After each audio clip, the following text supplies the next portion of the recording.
passé de 25 minutes mbokk yee xarit yi nuyu nañ leen di leen wax ni leen dal leen ak jàmm seen plateau Mbour TV matinal comme ni ñu am habitude di ko defee di leen vendredi si waxtu bi jotee rek ñuy toog fii seen leen waxtaan ak yéen lépp loo xam te ni actualité la nekk ci biir département bi mais aussi tamit génn ko ba dem au niveau national lépp rek lu ci xew ñu fas yéene ko waxtaanee fii ak 10h30 ma fas yéene ci ànd à chaque fois ak sama team bi nga xam te ni ñoom laa ci àndal sama chroniqueur kenn ku si nekk ak ay rubrique yu am solo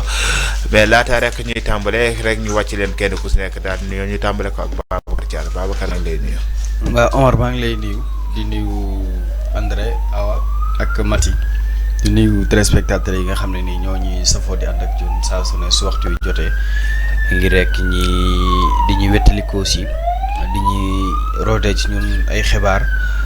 xam naa nag tey moom comme ni nga koy faral di waxee saa su ne rek li ci gën a fës diggante démb ak tey. mooy coow li nga xam ne nii ñu ngi koy toppee njiitu Pastef bii di Sonko. taxoon na nag démb bu dëkk bi yëngu lool rawatina ca Dakaaru. waaye nag xam naa ci Sénégal daanaka yëpp la ba ci sax bitim réew am na ay manifestations yu fa am yooyu yëpp xam naa dinañ ci ñëw ci yaatal ak ànd rek ak ki xibaar aussi. jërëjëf Babacar comme ni mu ko waxee xam naa ni moom ci kanam tuuti lépp lu nekk information concernant démb li xew ci réew mi yëpp dinañ ci waxtaanee li ci nag événement bi ci gën a marquant bokk na li nga xam te ni démb mooy manifestation yi nemmeeku fii ci réew mi ak fële ca bitim réew ci li nga xam ne les pro Sonko def démb incha allah rabbi dinañ ci waxtaan ak ki nga xamante ne nii gan la tey du sax gan mais chaque jour moom xam nañ ne buñ ko soxlaa ci yooyu dañ koy invité te bu ñëwee rek dañ ci joxe xam-xam ko am solo muy André Bakhoum mais laataa ñu yegg ci moom comme rek tour de table la ñëppay nuyoo Awa Sané. man Ndiaye. na nga def. maa ngi fi. borom société yi. na nga def waay. Ndiaye Diatta di la nuyu di laaj sama turandoo. nga fa man de Awa démb laa soo koy soxla Awa nekk seex la démb. démb la ma Awa wax ni ma nekkati seex la. ma ne ko ah. laa gis nga leen ndeysaan fi mu toll nii kay maa ngi yow moom. nii rek ñoo ñàkk nag. waaw dafa am ay seex. kon kii moom.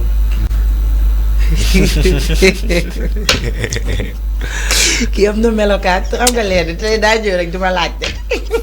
dina laajte moo jiitu tey dafa yegg rek duma laajte. tey moo la fi jiitu. moo jiitu. na an Awa. déet yow loolu ku la ko wax. ñun Sénégal lañ dëkk de. moo sa turandoo rek man xamitu ko. bàyyi leen daf ma ne Babacar mi ngi lay laajte parce que dama ko laaj ku fa nekk mu ne ma Babacar Diatta mi ngi lay laaj cela veut dire que yaa ngi may nuyu yow sama soppeeka baaba bul bañ loolu. di nuyu André Bakhoum Mati Ndiaye téléspectateurs yi nga xam ne saa su nekk rek dañuy bàyyi Mbour TV xel rawatina émission bi di Mbour TV matinal nuyu nañ leen jaar leen Omar di jaale sama benn càmmiñ ñu annoncé ma ko tey ci suba Gilaay nekkoon coach fële ca Bargny ndeysaan nekkoon ku jàmbaare nekkoon élément tamit ca Sococim di ko jaale waa Bargny yëpp koo xam ne rek soppeem la wala xaritam di am di jàmm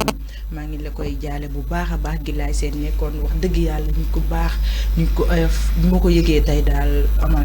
sama xol tooy na en plus tamit lu bëri jóge na ci man daal parce que fi mu tolloon da ci man di ko jaale. naa nag su yàggee nit ñi dañu waaye plateau bi Awa sax gur mu jaale kenn. est-ce que xam nga damaa nekk nit yi Awa di lundi au vendredi sax tu mu joxe benn jaale. damaa nekk nit yi ñi ñëw daal li ñu jeex de. dégg nga saa yi démb ak tey def nga ñaar. commune ñi nga waa si nit ñi li ñuy jeex de. damaa nekk nit yi rek. moom Awa moo géré lépp yor ci tàggee ci kër gi moom. émission tàggee ngeen ko war a créer émission tàggee. maa xam ne Awa bañ commencé matinal ba tey Awa mënul xëy semaine ba semaine du jeex te Awa dañu indi émission tàggee ngeen koy def xool sa téléphone ba mu yàggee ñu envoyé la affiche Awa suba xëyee Awa tàggee. dese yi mu bari nañ. billaay xam nga jamono ji dafa tàng lool def malaise da ngay jékki-jékki rek ñu toog ak nit ki daanaka ngeen tasaaroo mu won la ginnaaw xëy ñu ne la ki nga toogaloon wala ki nga doon waxal donc mu mel ni daal ni ko Babacar doon waxee rek ñun ñëpp daal ay dee nañ ba pare di cadavre ambulant lañ. Mati maa ngi leen nuyu. Omar fay naa la di nuyu Babacar di nuyu suñu invité yaakaar naa ne moom ñëpp xàmmee nañ ko ci plateau bi sax la bokk nekkatul invité. di nuyu Awa Sane di nuyu Messi di nuyu toute ma famille waa Sénégal yi maa ngi leen di nuyu. démb moom da ngaa raar. waa démb damaa daw tuuti rek pourtant raaruma sax de maa ngi woon ci plateau bi ñi ñee ma gisul rek. Matia comme tous les mardis moom réseaux sociaux la ñuy indil tey xam naa ci kanam tuuti dina si. waaw Omar tey réseaux sociaux la ñuy waxtaanee. incha allah ci gën a fës di nga xamante ne coow li moom Sonko ko xaw a wàcce. moo wàcce mais waroon na doon coow. naroon na nekk coow waaw mais comme que Sonko jaar na fa. Sonko de moo def buzz André Bakhoum ñu ngi leen nuyu bu baax. maa ngi lay nuyu doyen di nuyu ñëpp ñi nga xam ne ñoom la bokkal plateau di nuyu téléspectateurs téléspectatrices yi nga xam ne ñoo ñuy seetaan à travers le net ma ciy boole tamit di profiter parce que xam nga plateau moom buñ la nee diw faatu na rek yéen ñëpp yéen a bokk naqar. di ñaan yàlla bokk xaare ko àjjana. te yàlla defal ñu xéewal ci Sénégal ak jàmm. Amin merci André ci invitation bi moom ni ko Mati waxee moom bokk nekkatul gan sax ci kër gi la bokk saa su ne rek bu ko actualité laaj yi dañ koy woo mu daal ñu ci jox li nga xam te ne mooy xalaatam xam naa loolu ci kanam tuuti lay doon mais ni ma ko waxee woon démb suñu thème de la semaine ak développement communal la loolu la ñuy waxtaanee ci semaine bi yëpp Mbour un changement réel ou utopique nekk loo xamante ne nii waaw démb jëloon nañ benn ponk lu jëm ci li nga xamante ne nii mooy wàllu kayit yi démb lañ doon waxtaane xam naa ne tey dinañ ci laalaat tuuti mais aussi dañuy continuer waat parce que am na point yoo xamante ni bëri na yoo xamante ne war nañ koo laal ci li nga xamante ne mooy ci commune de Mbour yoo xamante ni ay soxla la askan wi soxla ko ñu ko war a waxtaane xool ndax dinañ ci am solution ou pas. état mairie bi xanaa moom la ñuy waxtaane mairie bi ñaaw na de. mais ñoom daa mel taxu nañ dañuy taxu de. loolu tamit information la de. non dañuy taxu est-ce que demuñu démb sax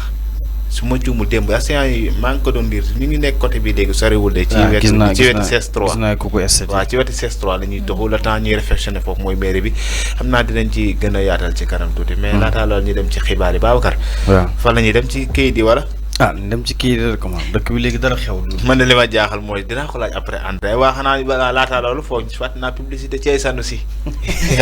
sànnu dina ma gaañ waaw di dem publicité di ñëwaat.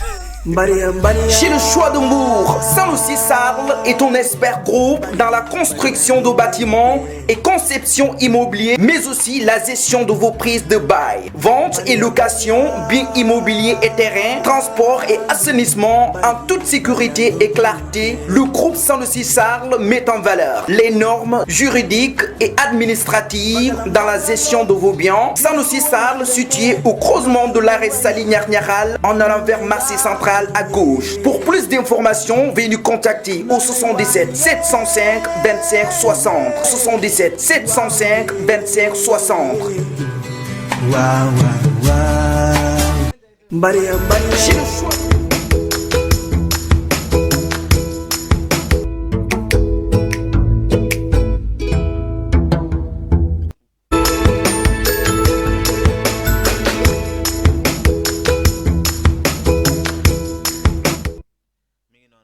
si saax nekk foofu ci li nga xam te ne mooy ci tali Grand Mbour ba nee naa bu fekkee da ngaa bëgg rek kër yu mucc ay man ni doxantul foofu noonu mais aussi bu fekkee da ngaa soxla location mën nga fa dem soo fa demee nag service d'accueil ba macha allah dinañ la dalal ba pare teg la ci condition yoo xam ne nii am na solo fekkee tamit tànk yi matew fa wala mënoo koo dem mënoo faa dem mën nga ko woo ci 77 705 25 60 77 705 25 60 boo ko woowee rek lépp lu jëm ci wàllub kër mais aussi ci wàllub location dina la ci jox ay tegtal yu leer a leer Babacar gannaaw Sanoussi Sarl nag ñu attaqué directement combat bi. waaw mën naa ñëw de. léegi ñu dem ci xibaar yi tàmbale ko ak lan kayit yi. waaw mën nañ ko tàmbalee kayit yi Alaaji Omar. Alaaji ñu tàmbale ko ak bon kayit di sax moom Sud Quotidien. Sud Quotidien de baax na bu la dalee saxal. waaw kon baax na kon ñu dem ci Sud Quotidien lan la wax tey. Omar Sud Quotidien ba tey ñëw na ci xëtam mu njëkk ak tamit coow li nga xam ne nii nemmeekoon nañ ko fii démb mu ne nag démb de accusation de viol présumé les patriotes bouclier de Sonko démb nag ni ki démb ki ñëpp daanaka rek ñëpp ci coow ak fitna la ñuy yendu ci diwaanu Dakar surtout koñ ba nga xam ne ni fa la Sonko dëkk ay affrontements avec les forces de l'ordre waaye tamit des blessés des arrestations des véhicules incendiés grillades à l'UCAD ca VDN ba fépp ci Ndakaaru démb daanaka saxaar la ginnaaw tamit ñi nga xam ne ñoo doon jàppal tànk Sonko bu ñu demee occupé buntu mbedd ba nga xam ne fa la dëkk di bañ rek ñi teg ko loxo bañ tamit kenn policier daal di fay dugg ba daal di koy jàpp tax na nag coow la métti woon loolu nemmeeku nañ sax ñenn ñu ci jëlee ay gaañu-gaañu waaye tamit ay oto yi nga xam ne sax daal nañ ko fay taal waaye nag la nga xam ne nii sax mu ci gën a métti moom tamit ñu ci bëri teg nañ leen fa loxo ñenn ci policiers yi sax ab mool moom moo daal di wàcc ci kawam ba rek daanaka moom jëlee ni ci ay gaañu-gaañu li nga xam ni nag moom mooy wàllu dem beeg dikk bi transport international bi tamit malgré Covid bi ak tamit fermeture yi nga xam ne moom mooy frontière terrestre bi Turquie ak assur yi nga xam ne ni am na ci voyage yi lu ci mën a am nag ci déplacement yi nga xam ni mu ngi jàpp ni ba léegi ci li nga xam ne ni moom mooy sous région bi Omar. L'As quotidien bu André Ba xam dafa mel ni Sonko la def aussi. moom it Sonko la def Sonko mettre le feu partout les sonkistes mettent le feu partout ñi nga xam ne ñoom ñoo ànd ak Sonko ñoom daal daanaka fépp la doon jafal niki démb ci diwaanu Ndakaaru ay oto yi nga xam ni sax mu ngi ci xëtu yéenekaayu L'As gi leen ab oto bi nga xam ne sax ab oto la bu ñu daal di taal ba mu tàkk jëppeet moom nag moom moo gën a fës ci li nga xam ne nii moom mooy ci mbir mi waaye tamit wax na ci li nga xam ne nii rek moom mooy docteur Amadou Yeri Camara ak tamit nekk secrétaire des SAMES ak tamit li nga xam ne nii moom lay indi mu ne nag il doit pas avoir de place li nga xam ne sax moom mooy wàllu réanimation bu pour rek li nga xam ni moom mooy déplacement yi ñu mën a jàpp ci wàllu rek patient yi nga xam ne ñoom ñooy am ci nekk en urgence fa nga xam ne nii sax moom mooy ci yeneen bërëb waaye tamit moom li nga xam ne moom mooy journal bi ñëw na tamit ci ñaari tali mi nga xam ni sax moom dàq na entraîneur bi nga xam ne moom mooy Pape Thiaw moom nag moo fa nekkoon entraîneur équipe boobule ñi ki démb nag la gars yi def daal di def réunion rek daal di koy tekki ndombal tànkam ndax kat gis nañ ne amul benn résultat bi nga xam ne ni am na ko ci 6 journées yi nga xam ne ni ci la football juróomi défaite la ci daal di am tax na nag moom daal ñi tekki ndombay tànkam ndax daal jàpp nañ ne ay résultat am daal satisfaire li nga xam ne ni moom mooy club bi. La Tribune moom journée très short de mel ni titré. journée très short les pros Sonko dominent la rue ni ki démb entre Dakar ak Paris mbir mi nag yemul fi nga xam ne moom moo ci diwaanu Dakar rek waaye militants sympathisants yi nga xam ne ni ñoom ñoo nekk ci parti boobule ci Pastef ñoom nag dikki démb ñoom ñoo équipe woon cité kër góor gi waaye tamit ca ca digg fa nga xam ne moom moo ca France ñoom it ña nga woon ca buntu ambassadeur bu Sénégal ba nga xam ni moom moo fa nekk loolu nag tax na ay arrestation ay blessé ñu ci am gaañu waaye tamit kër yu ñuy taal ak yu ñu mel yëpp daal di ci am rawatina nag Auchan ba nga xam ne ni moom moo nekk ca diwaanu Ndakaaru sax ca fa nga xam ne ni sax moom mooy ca Sacré-Cœur moom dañ ko daal di taal jëppét loolu nag nekk na ay mbir yi nga xam ne nii ñu ci bëri amoon ay ñu doon jaay sax marchand ambulant ñoom gis nañ ci seen bopp ndax kat seen i mbir yi nga xam ne nii sax ay marchandises am na yi nga xam ne nii dañ koo mujj soppi doomu Omar. bu ñu jigee foofu Les Échos moom tamit mbiru affaire Adji Sarr ak Ousmane Sonko la wax. waaw Omar Adji Sarr nag moom xam naa ne démb ñu bëri ñu ngi koy estadina Adji Sarr looy wax waa koñ ba xam naa ne mbir mi lu ci gën a métti moom bokk na ci moom mi ko def ndax nag coow lu yëpp xam naa ne ci moom lay tourné waat enquête bi nag ginnaaw buñ ko boucler ak dossier bi nga xam ne nii envoyé nañ ko procureur ndiki tey jii nag lañ jàpp ne ministre gi yor wàllu wér-gu-yaram ministre bi yor wàllu bi réew mi ministre de l'intérieur dina saisir ab dossier rek bi nga xam ne dina permettre waa assemblée nationale ñi daal di rek amal li nga xam ne nii sax moom mooy ci saytu pour xool ba xam rek dañuy amal ab levée bu nga xam ni sax moom mooy malaanu kiiraay gi nga xam ni sax moom moo muur Sonko ba mu kat bañ a wuy ji est-ce que duñ ko daal di lever loolu nag ab dossier la bi nga xam ne ñàkkul ne kii di ministre gi dinañ ko déposé assemblée nationale ngir ab mbir mën na ci am Omar. Observateur moom mi ngi gën a xamale kan mooy Adji Sarr. Omar Adji Sarr nag mi nga xam ne ni kanamam gi moom la ñëpp doon wër observateur indi na ko fa nga ca kanamam Adji Sarr nag mi ngi nii taxaw ak ñun nekk nag ak masseuse bi nga xam ne sax moom moo doon maase leaderu Pastef bi l'observateur nag jàpp ne ginnaaw rek famille bi ak tamit nga dëkk ca banlieue dakaroise moom Adji Sarr démb moo xam naa ne bu tëddee du nelaw ndax xelam daj na tamit li nga xam ne nii sax moom la conséquences yi mu indi ci biir réew mi waaye nag lii di journal bi ba tey ñëw na ci Sonko mi nga xam ne tamit jàpp na ne casse départ moom la am récit bi nga xam ne ni am na ci folie bi nit ki démb ci diwaanu Ndakaaru waaye tamit intimité yi ñu am ci diggante démbukat ba tey jii Sonko génnul këram ci guddi gi sax ñi nga xam ne ñoom ñooy ay takk der dañoo wër këram ngir rek xool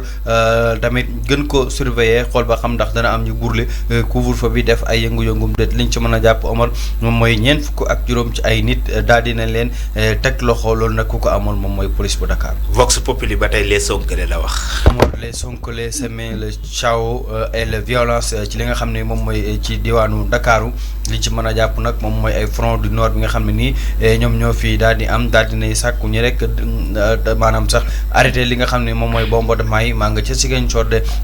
Omar ca Casamance loo nga xam ne nii nag moo la armée ba doon amal ak raafal ak lu ñu mel loolu nag ñi nga xam ne ni ñoom ñooy armée bi daal di nañ sàkku waa MFDC sàkku nañ rek ñi daal di arrêté li nga xam ne nii sax moom mooy bombardement ya nga xam ne nii ma nga fa am Omar. bu ñu jógee foofu enquête ba tey diggante échauffourée entre force de l'ordre ak pro Sonko yi la ñu wax. waaw moom lay am mu nekk ab firi bi nga xam ne nii jàpp nañ ñoom sax ab destruction la li ci gën a mën a jàpp nag moom mooy taxawaay bi nga xam ne nii moom mooy ñi ànd ak Sonko indi nañ ko foo gestu nag ci kër ga la nga xam ne moom moo ko wër sax daanaka ab kër gi nga xam ne nii moom daanaka Omar yaa ngi koy gis noonu ci kanamu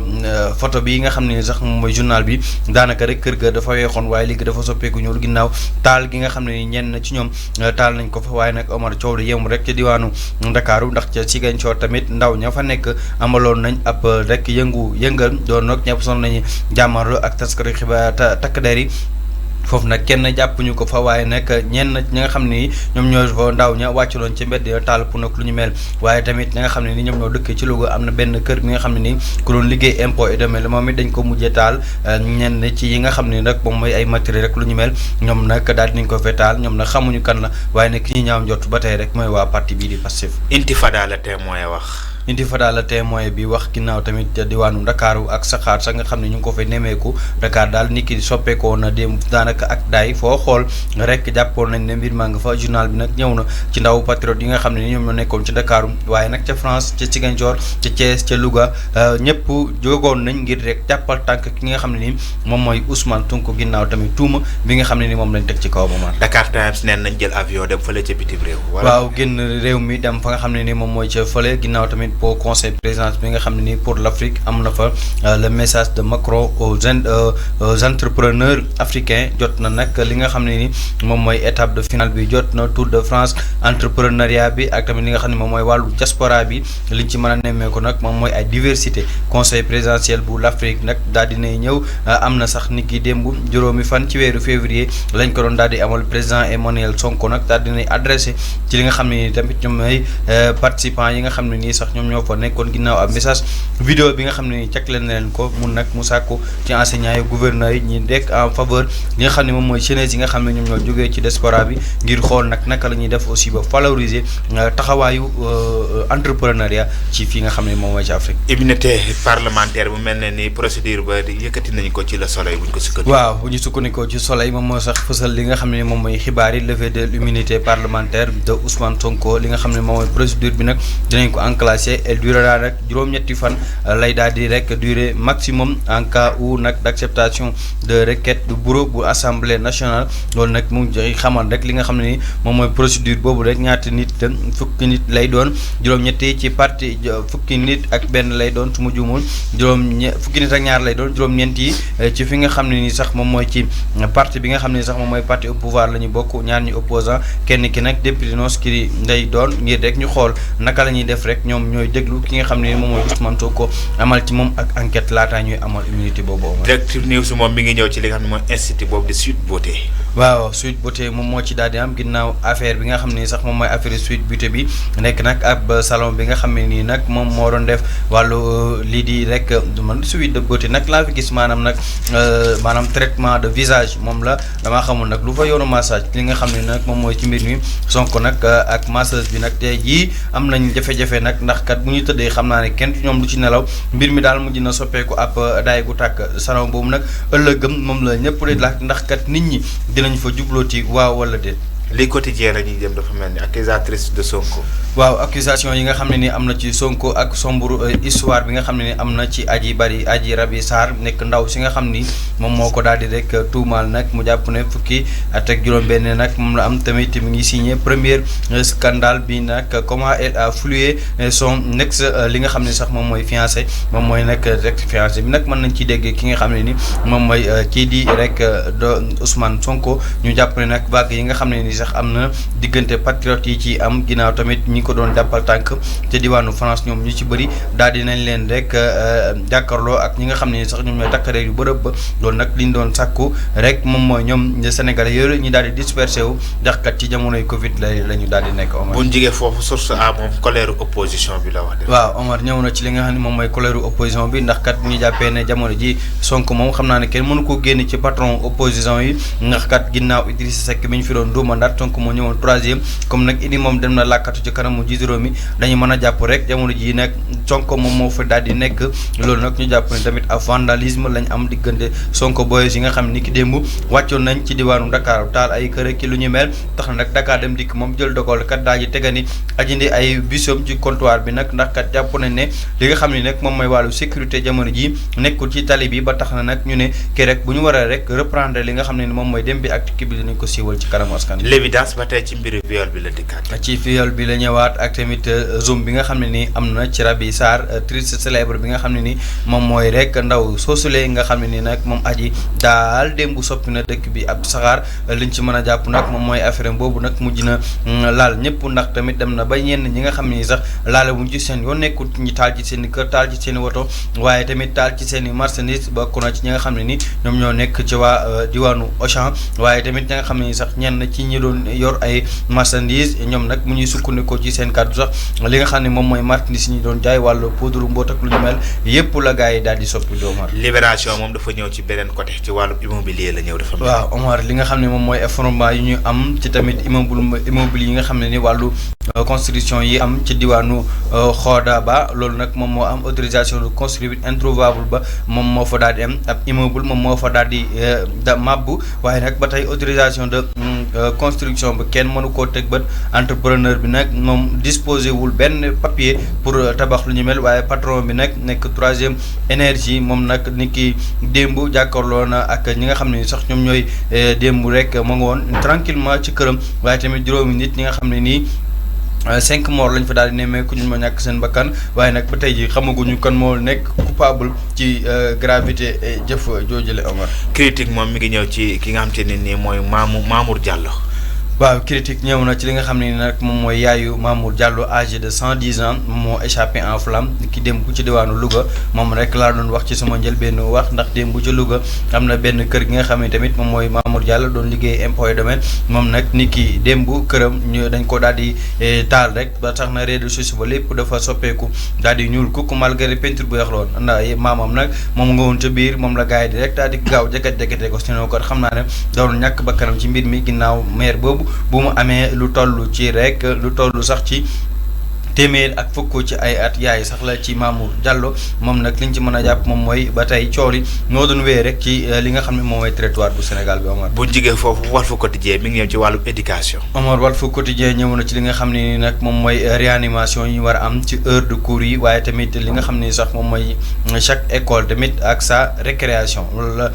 le journal bi daal di xam ne ndax kat ci diwaanu Dakar ñoom gis nañ ne IA ba dafa décidé rek def amoon ay journée continue yi nga xam ne sax xale yi dañuy jàng rek ba 14h ñu daal di wàcc bés nag bu mu mel ni vendredi ñoom nag ñi nga xam ne ni moom mooy 13h la ñu wàcc loolu nag ñee ci primaire bi la concerné waaye nag ci yeneen réew yi ku ci nekk ci ak na ngay doxalee sa mbir maanaam daal mbir mi daal ku ci nekk ak na ngay rek maanaam sax tojee sa bopp ñu ne xam naa lañ ko mën a jàppee fexe tamit ba mbas mi bañ a law ci yenn ci école yi daal moom mooy xeex bi gën a fës jamono ji ci école yi. ñu jeexale ko le stade yéene kaay ak coupe d'Italie retour bi mel ni Inter ak Italie tey kii la Inter ak Juve waaw mu mel ni Inter Juve tey la nekk tamit ak mbir mi nga xam ne nii ñëpp ñu ngi koy xaar mu nekk tamit affiche bi nga xam ne nii nag xam naa ne dina régaler ñi nga xam ne depuis ñoom ñooy dund football ci àddina bi ndax kat ale ba gis nañ ni mu demee woon ginnaaw doublé bi nga xam ne ni kii Cristiano amal na ko ba nekk Juventus moom moo daal di mënewum ci biir Inter ñaari bal ci benn tey jii nag la def gi tey retour bi tey jii rek la élimination daam diggante Inter de Milan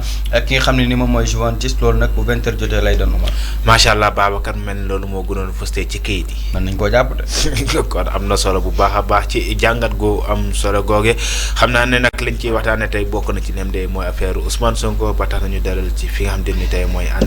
André bu ñuy jàngatee li nga xam te ni mooy ëtt yëglekaay yi ñëpp jël Ousmane Sonko mettre ko à la une démb li xew démb yow d'abord nan nga ko jàngatee. maa ngi leen dellu di leen nuyu xam nga la journée d'hier dafa am benn péripétie boo xam ne c'est un aboutissement bi dooroon yegg si démb. li ko waral pour la plupart dafa am ay antécédents yoo xam ne dafa am. depuis bi président Macky Sall ñëwee sinon sax avant bi président Macky Sall di ñëw. ci jamonoy Abdoulaye Wade ndax ba léegi c'est le régime libéral. La seule différence est que bi Macky Sall di door a ñëw dafa amoon li peuple bi daan la vendetta maanaam dañoo bëgg ku leen fajal benn mbir. ndax ca jamono ci dévolution monarchique bi li ñuy jiiñoon Abdoulaye Wade ne dafa bëggoon jël su fi jógee doomam utu ko loolu la sénégalais yi bañoon mere woon ko ci lool mu doonoon un pouvoir boo xam ne il est hyper puissant daanaka Abdoulaye Wade dafa amoon pouvoir yëpp ci loxoom di buum li ko neex la daan def l'événement du 23 juin dafa bett ñëpp kenn yaakaaru ko woon parce que à partir du 23 juin ci la sénégalais yi commencé révolté wu maanaam ci la pouvoir bi jóge sur les institutions dem dans la rue publique sénégalais yëpp ànd ci di xeex pour démocratie Sénégal mu doon jéego boo xam ne jéego bu am solo la bi Macky Sall ñëwee nag il a utilisé la justice cri de cœur boobu sénégalais amoon mais yemeewu ko rek utiliser justice da cee profité régler waale ay problème mu boppam ndax ku wax saakulaay tàlla liste yi nga xam ne CREI yi ñoom la waroon topp c'est 25 personnes ñaata lañ ci condamné ak ñaata ñoo gëstu dem dellu fekki le président Macky Sall yaakaar naa yoon boo koy def la loi est impartiale defuñu ko pour benn nit dañ koo def pour ñëpp pour amaanaa yow boo tooñee ñu teg la ci yoon man bu ma tooñee ñu teg ma ci yoon te ab république dañoo ne lépp buy nërmeelu lenn rek a war a des mooy yoon ndax loolu mooy tax bu ñu jotee ku ne wóolu dem ci yoon loolu nag ca jamono yi day am lu ñuy wax euphorie boobu nag moo taxoon xëy na ñu bëri gisuñu woon yenn faay yi mais bu ñu demee ba ci biir lu toll ni Sénégal nga xam ne bari na ay magistrats yoo xam ne au niveau de l'Afrique fii lañ leen di former au Sénégal nga dem ba au niveau des instances internationales ñu lay condamner ça pose un problème xanaa sunuy njiit yi formé wuñu leen lu war a mën a tax ñu jiite am lan moo làqu ci biir ba ñun bu ñu demee au niveau international ñu ñuy condamner ce n'est pas à la hauteur de notre pays ce n'est pas à la hauteur de nos institutions démocratiques loolu sénégalais yi lu nekkoon ñun sunu ndam mooy ci wàllum yoon kenn mosu cee laam-laam malheureusement loolu am na ñu jóge fa ñëw sur le cas de Khalifa Sall violation de l'article 5 de la CEDEAO lu man maa ko wax CEDEAO moo ko wax te dañ laa ne en matière de procédure juridique pénale bu fekkente ne dañoo def erreur ca njëlbéen ga day écrouler la procédure bi CEDEAO condamné Sénégal sur l'article 5 de la CEDEAO nga xam ne assisté wuñ ko woon par un avocat mais dañoo ne de ba xam nga balaa ngay fay dommage et intérêt dañ laa condamné loolu moom ku ne xam na ko bu ñu la reconnaître coupable ca ngay fay dommage et intérêt bu ñu la reconnaître coupable kay mënoo fay dommage et intérêt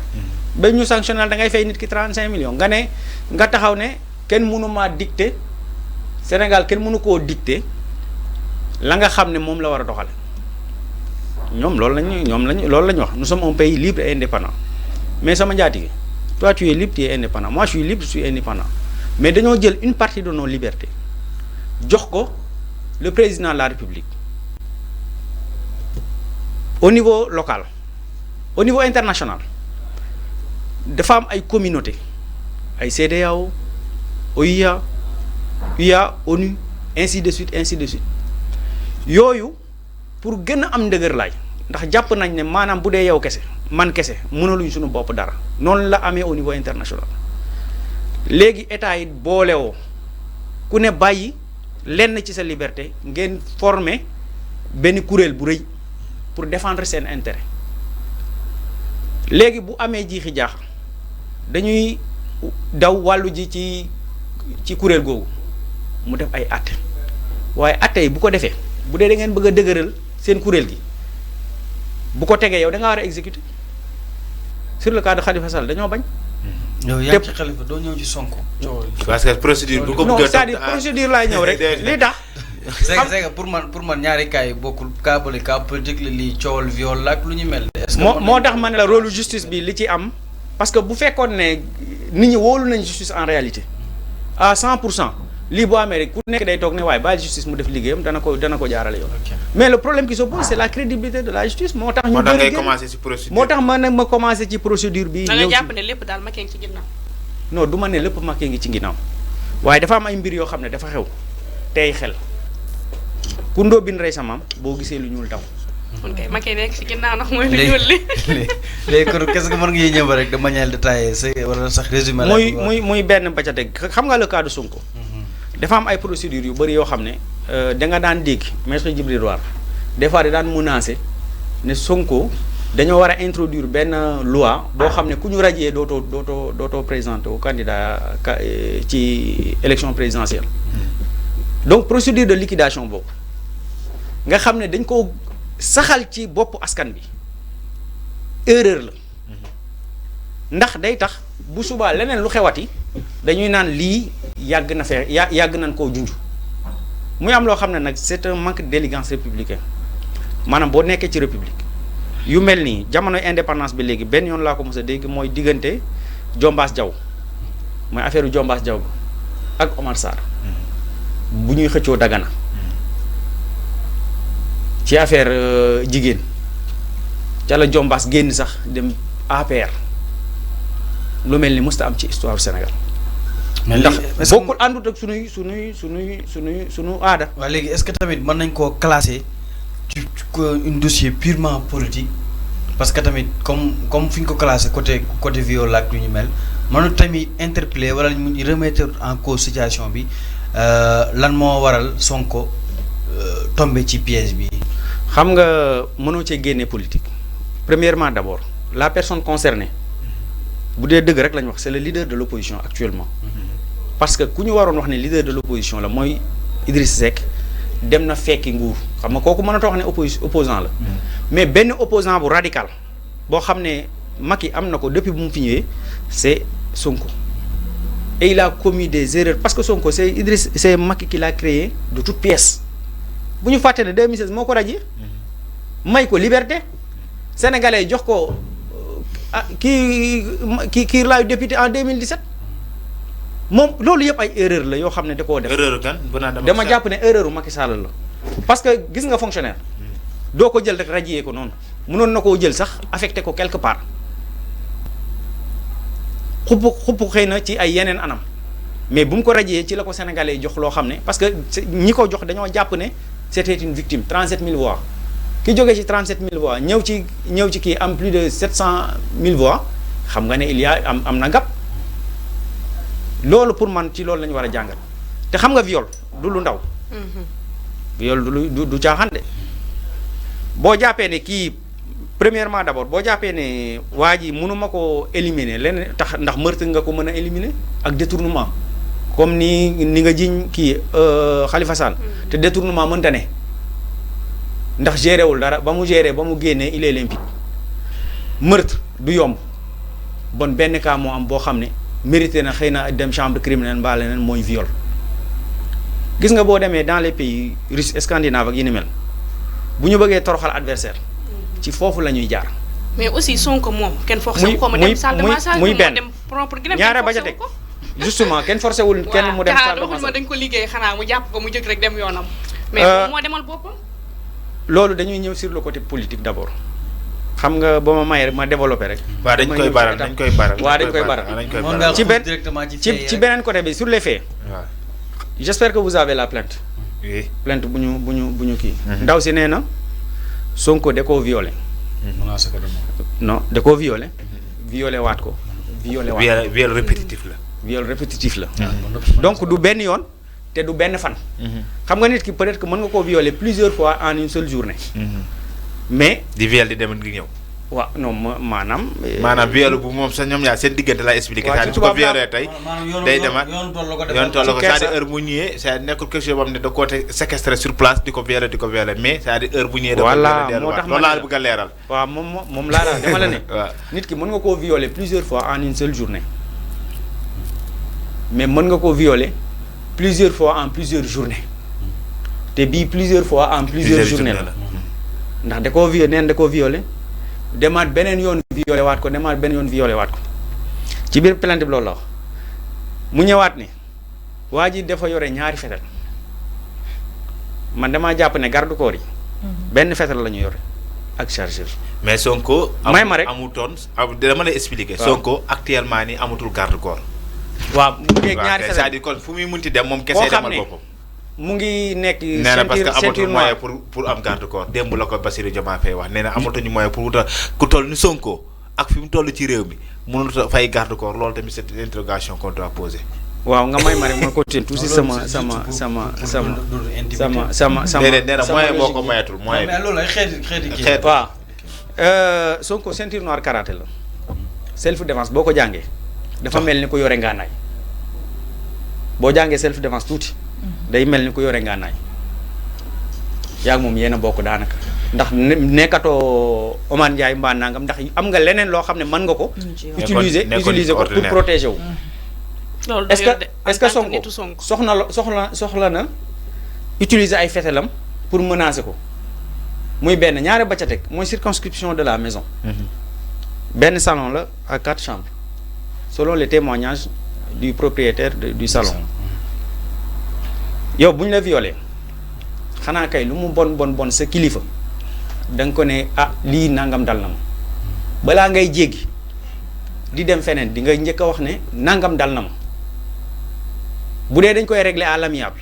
ñu régler ko à l'amiable bu dee dañuy jàll directement ci yoon ñu dem ci yoon mais loolu amut donc ndaw si bi plainte amee ci la door a yëg lu xew avocat am génn na et avocat c'est un agent de l'État avocat kii droit la agent de l'État da ci dafa bokk ci disposition de la justice te gëm naa ne avocat xëy na amaanaam mën naa bañ a génn di sos yenn sos yëpp bay accuser état ci yenn yi parce que boo kan Ousmane Sonko wala non dafa ne ndaw si dañ ko ne changer sa version ñu jox la 15 millions ndaw san borom salon bi yooyu yëpp doon loo xam ne xëy na amaanaa tey na xel mais bu ñu ñëwee aussi ci sur la personne de Sonko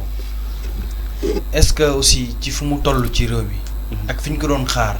war nañ ko mën a jàpp ci sujet bu sensible ñu mel aussi est-ce que tamit waratoon a xool beneen solution bu mel ni dem ci salon de massage ak ñu mel quoi qu'on puisse dire moom dem na fa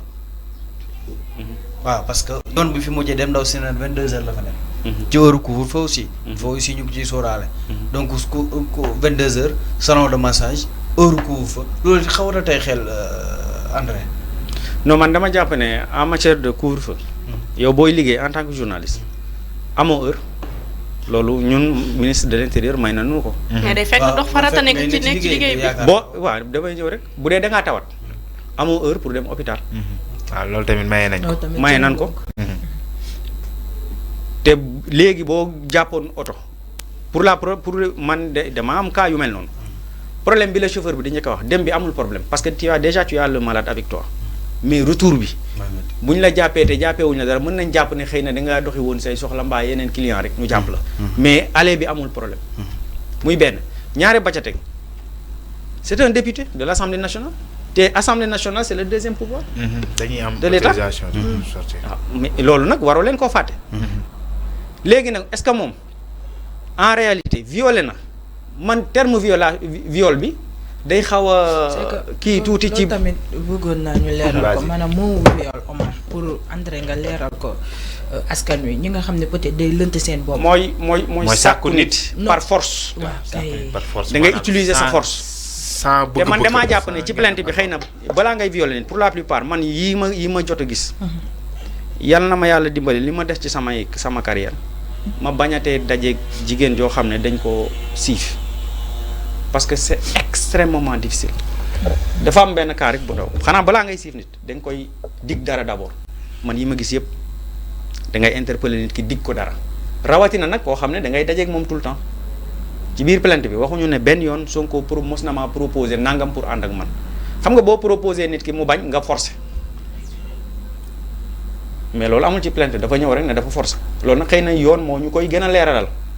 mais man André man fu ma la bëggoon a laaj. mooy que ni tey jii Ousmane Sonko dëgg la nee na feebar bi dafa yàgg ak moom. bi feebar bi yàgg ak moom. peut-être ni demoon na doon gis ay yeneen messages yu ko doon suivre. par la suite affaire bi cher na ci moom ba mënatu koo fay. si lañ ko recommandé mu dem ñu boole ko fi nga xamante ne mooy Sweet Beauté ki ko boole moom nee na xaritam la.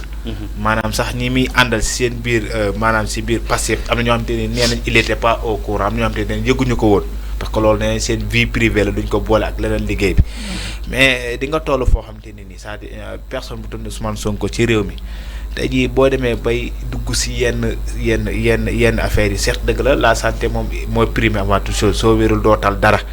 mais tey balaa ngay dugg si yenn yi nii Ousmane Sonko nekkatul Omar Ndiaye nekkatul Awa Sané mais c'est une personne reconnue. est-ce que tey warta woon mënoon a xalaat ni quel que soit alpha mun na am ëllëg am na ko ci xam te ni mën nañ ko ceetu man fii que ni doon nañ ko alerter ni ko état bi am na lu ñu bëgg si yow. xam nga foofu côté boobu dafa am benn càggante boo xam ne da cee am. ndax salaire am moom moo ne dafa jël 3 parts la ko def. benn part bi moo koy dimbale orphelinat mbaa boog kii bu nekk Kaolack. beneen part bi deuxième part bi. mu koy dimbale les femmes transformatrices. benn bi ci des moom lay dundee. mais boo demee ba ca santé imposer la yenn yi. te nga jàpp ne amoo les moyens financiers. te am nga kersa li nga xam ne militants yi ñoo koy dajale di la ko jox nga koy jëfandikoo nga war a mën a góorgóorlu les femmes transformatrices. nga arrêté mbaa orphelinat yi. na la kenn nga arrêté ko ndax santé nag. moo gën loo gis balaa ne naam ne fa. waa kay surtout. boo wër dafa am mënoo wuti leneen nañ d'accord ni aussi am na des erreurs yoo xam te ne def na ko. loolu moom lu leer la. waaw beneen bi aussi tamit mooy beneen laaj bi ma lay laaj comme que d'accord nga ci boobu. mooy man je peux pas comprendre en tant que leader. tamit. ngay ànd ak ay nit parce que li ma lay wax yëpp démb damay déglu Bassirou Diomaye Faye muy expliquer nee na ñoom personnellement xamoon nañu Sonko à partir de 2016. xam nañ Sonko dafa feebar. ñoom ñuy nekk ak moom tout le temps xam nañ ni liggéeyatul même bu fekkee nit ñi dañuy jël ay xaalis nit ñi xaalisu parti bi la doo ko laal mais tey ñoom li ñuy xeexal kan la ñuy xeexal avant tout chose du Sénégal te Sénégal ñoom benn nit lañ yaakaar ni peut-être ni moom. am na des caractéristiques qu'il faut boo xam ne mën nañoo jiite Ousmane Sonko tey pourquoi am na ñeneen ñoo xam ne ci biir Pastef ñoo ngi liggéey am na wala amul te ñoom jege nañ Ousmane Sonko bu Ousmane Sonko amee kersa ni man de Babacar lu ma ko jege su ma amee Babacar su fekkee maa ngi dañuy nekkandoo tout le temps su ma amee kersa yow ñaan la te Babacar xam sama problème te Babacar di liggéey je pense que ni waroon na mën a jël moyen am jël ma en charge bu fekkee li muy wax ci man dëgg la. mais ñaata nit ñoo Ousmane Sonko di liggéey te xoolal du xoolal li ma lay wax nii ay punkar rek ñoo ko entouré ay punkar rek te ñoom nee na ñenn ñi 3 personnes yoo xam ne il était au courant de Ousmane Sonko feebaram bi parce que Bassirou Diomaye Faye nee na ni moom nee na tim na Ousmane Sonko nee na mu feebar boo xam te ne tiit na ba dafa mujj ñibbi kër nee na mujj ta yeggale fa mu jëm parce que nee na jour boobu dafa tiit ni kii dañ koy ñàkk mën na ñàkk ba kanam na ngay gisee nit ngay am ci moom yaakaar ci moom nga war mën na ñàkk ba kanam tey ngay am moyen defoo jàppale woo ko wàcc ko am toll fii ngeen naan dafa am kees ak yooyu noonu loolu aussi tamit ban jàngal lañ ci mën a am y a des choses yoo xam te ni dafa xaw a primaire man je pense bien. yàlla nañu yàlla umpale ci fa mu nekkoon bu muy jël yenn décision yi jom day yóbbu doomu aadama foofu mën a gis yow ñooy liggéey. waaw waaye am na loo xam ne da lay dal te du ma ci xam du ma ko yëg. mais su grave di nga ko yëg. am na fu mais bu mu grave bu mu jàppee ne c'est très grave. ca la ko ñi ko war a yëg. est-ce que tey jii yoon la may nekk ak yow 24 heures sur 24 parce que ñi ma lay wax ni dañoo jege Ousmane Sonko ñuy wàcc ba dernier moment am na ñoo xam te ne nee nañ bi journaux bi gàllee lañ yëg ni kon léegi la est-ce que tey jii sa orgueil war na mën a may tamit ba fa feebar la de li ma la wax ni feebar la santé la. dégg nga ma ne la secret médical santé sa doom laa la wax waxuma la yow sa doom secret médical. docteur bu la defalee ne demal enveloppe bu ñu lay jox xam nga ñoom am na nu nuy bindee moo xam ne man mii bu ma jëloon kii bi liir ko du ma xam lii lu mu tekki lan moo tax ñuy codé seen bind. secret médical la. mais maladie bi c'est pas nekkul lu garaaw yoo xamante ni war nañ koo mën a nëbb. quoi qu'on puisse yow jàppal ne garaawul. mais parce que dalu la. mais non c'est-à-dire su ma nee garaawul mooy am na feebar yu ko gën a garaaw feebar moom dañ ni lan saafara ji xam nañ ko waxee foog ñu lii ko dañ koo siiwal pour mu faju. mais Omar Sénégal fii am na ñoo xam ne balaa ñuy yëg seen feebar Omar dafa toll benn moment bi. parce que tamit moom bu feebaree. ñi ko war a yëg peut-être ñett ñoo ko si yëg mais du moom. ñett ñooñu tey est-ce que li tax tasaluñu ko ne tey seen njiit dafa feebar am na ñoo xam ne war nañu am nañu ay moyens yu ñu ko dimbalee mais est-ce que ñett ñooñu tey moom jox na leen digal pour ñu tas ka ne diw dafa feebar nañ ko dimbale. kii sax dafa am erreur boo xam ne xëy na maanaam bàyyiwu ci xel. gis nga xaritam moobu bi ko yóbbuwoon Sweet Beauté. kooku mooy le responsable de la commission médicale du PASTEF. te docteur la. bon xam nga kooku xamoon na ko. mais est-ce que feebaru nit da nga koy jël di ko wasaare ci mbedd mi ñun ñii ñëpp on traîne des maladies. ñun ñii ñëpp ku ci defoon sa analyse tey bombul am na feebar boo xam ne xëy na xamoo ko te mu ngi sa yaram mais est-ce que feebar boobu da nga koy jël di ko wasaare ñi ko war a yëg nañ ko mais par exemple yow yaa fi évoqué le cas de Bassirou Diomaye. Bassirou Diomaye Faye bu ko yëgee lu mu ci manu ci dara du domaine am ki nekk domaine am moo ko yëg. man côté moyen laay wax ak yow de. côté moyen yooyu laay wax ak yow jusqu'à présent. ndax côté moyen yooyu. docteur bi nga xam ne loolu mooy spécialité moom moo njëkk di dem ci salon ba gis ne fii lii salon bi doy na ma moo tax moom mu digal ko ne ko ñëwal ci salon bii. donc amaana bu fekkoon ne njortoon ne looloo ko ciy fekk du fa mës a dem mais malheureusement nag. naïveté boobu dafa dugg foofu moom moo ko dugal ci loolu. mën nañuy jàpp aussi ci benn domaine parce que coow li au moins def na 2 jours 3 jours. biñ ko nekkoo suba ngay wuyu ji ci soo ko génn jàkkaarloog taskatu xibaar di indi leeral loolu tamit lancé na fa appel mu nekk appel à la réception est-ce que mënuñ joy jàpp ne am na ay daan yu ko ci mën a fekk par rapport ak li xew démb. gis nga état moom boo taxawoon ne le président de la république dafa rafet mën na la cee teg daal li ma wax nag amaana dana xaw a kii. mais au face au chef de l'état mooy la. bon da ngay kookali njiitu réew mi. bon fii nu ñu organiser sunu institution maanaam ku ñu bëgg a daan ku ñu bëgg a teg dara. mënoo mucc nañu waxante dëgg. mais day fekk nga def dara.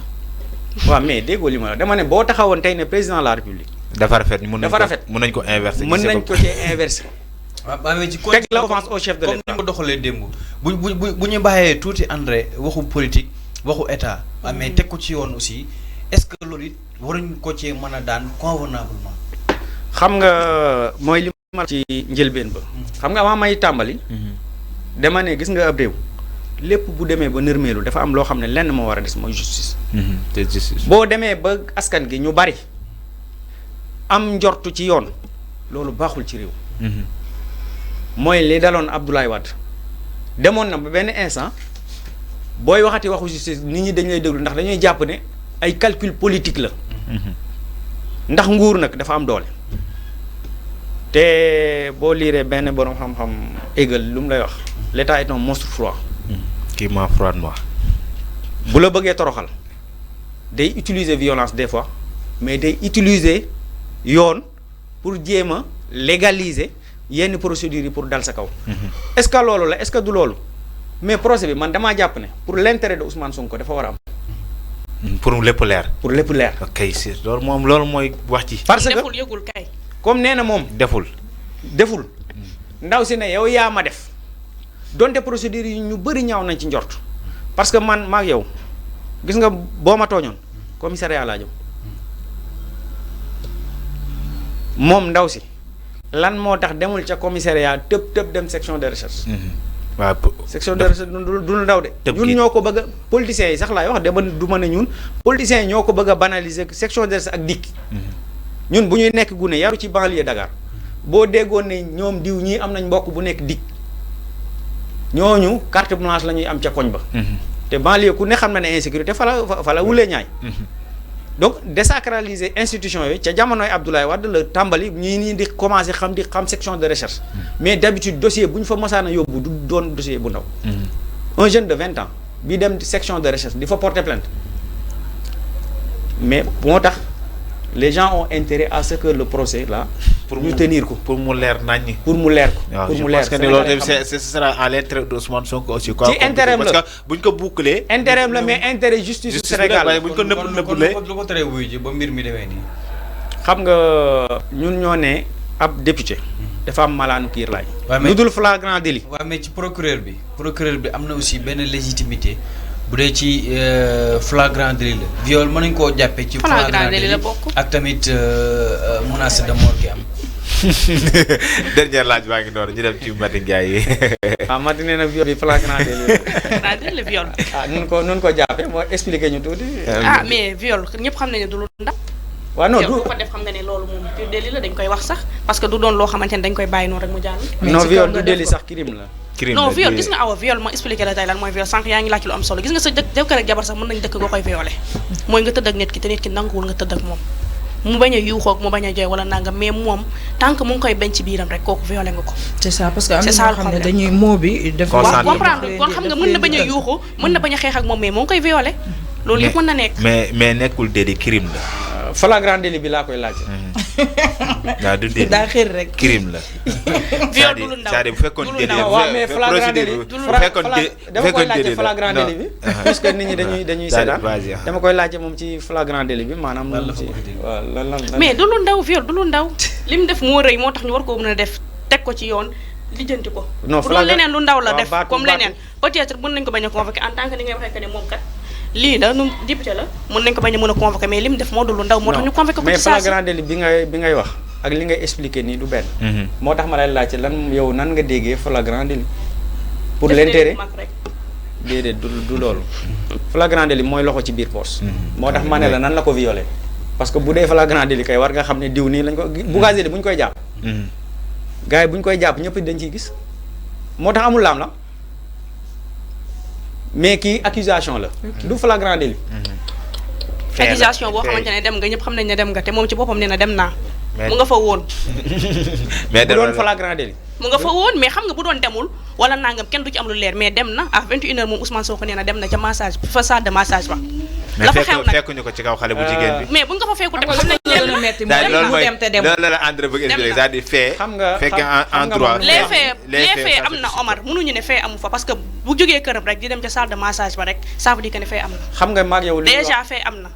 te en tant que Ousmane Sonko mu doon un homme politique je pense que war nga war a mën a am sa kër foo amee salle de massage ki lay massage mën na ñëw ba sa kër déplacé wu di la ko defal Omar comme te da nga feebar mais nay ñëw sa kër di la ko fa defal mais war a mën a dem di dem ci ay salle de massage xam nga flagrant foofu nag moom wax dëgg yàlla nag moom nañ waxte dee mais du question de dañ ko gasal kàmb wala dara moo jël propre gré bam jugal boppam dem ca salle de massage boobu la ko fa fekk nag kon moo ko def ñu déglu André après ñu flagrant délit bi muy wax ak man li ma koy wax moo dul benn moom day ñëw sur les faits dafa ne ndax flagrant ma ne ko déedéet du flagrant délit mu ne flagrant délit la ma ne ko comme pour l'intérêt des téléspectateurs ak téléspectatrices yi ñuy seetaan ak man mii sax nga jàngalaaleel ma ci lan mooy flagrant délit loolu laa koy laaj comme to bëggu cee tontu nag xam nga député bu dul flagrant délit dafa am procédure boo xam ne moom nga war a topp enquête boo amee bu jibee procureur de la république day bind président assemblée nationale ne ko seen ndaw bii day dama koo bëgg a déglu ndax daa am liñ ko jiiñ waxuñu lu ñu def luñ koy jiiñ moo bëggoon malaanu kiir laay boobu nga xam ne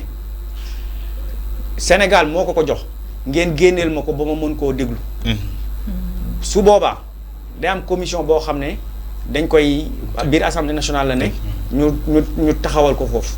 buñ ko taxawalee ñu analyser lii procureur wax bu paree bu jaree ñu yëkkati ko ñu woo seen moromu député ñu def vote yëkkati malaanu kiirlaay bi su boobaa boobu ndaw